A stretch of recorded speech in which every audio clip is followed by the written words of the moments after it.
So just a little tip here. I've gone through and made a whole lot of these sprites and I've given them proper names.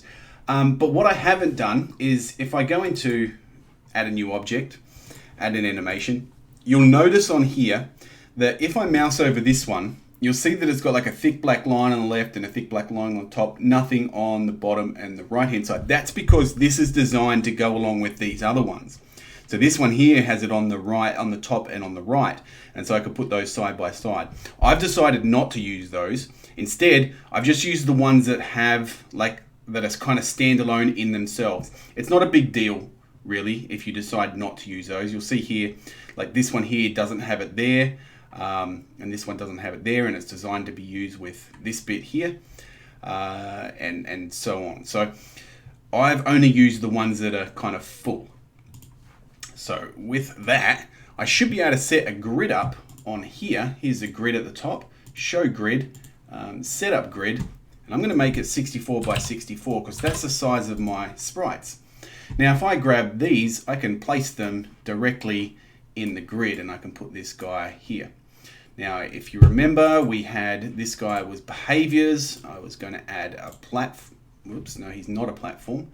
He is a platform character. And I have to get rid of platform from him. He's not a platform. I'll just leave default controls for now, like I said, and I will apply that. But these things here, I'm not sure if I can select more than one at a time. No, I can't. So what I need to do is on each one, behaviors, add a behavior platform. Thankfully, it's right at the top and easy to use. So if I hit play now, he just falls through it, and I'm not sure why that is the case. Oh, it's because I put it on a different one. So if I drag that there, and he stands on that platform.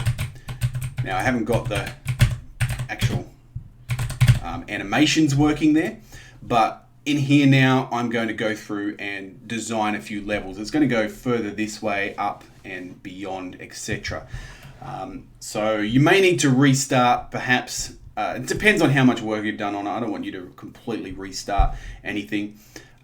But just keep in mind which sprites I've actually used, and your sprite packs is going to be different. Okay, so think about how they can be used together.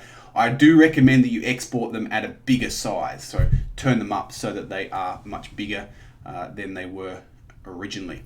Also, the reason I put everything in that folder was when I go add a new object, add a sprite, add an animation, it shows up everything here. So I don't need to go to downloads and so on. So they're just all in here, and I might add this and call it pillar, add an animate. Oops, I don't want the second one.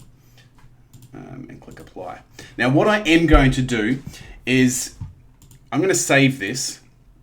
I'm going to zip this whole project file up, and I'm going to put it on the classroom. If anyone wants to work from this part, I know it won't match your plan, but that's okay, because I'm not there. I can't go around all the computers and kind of help you set up files and things like that. So if you want to work with this here, you'll have what I've got here. You can design your own level.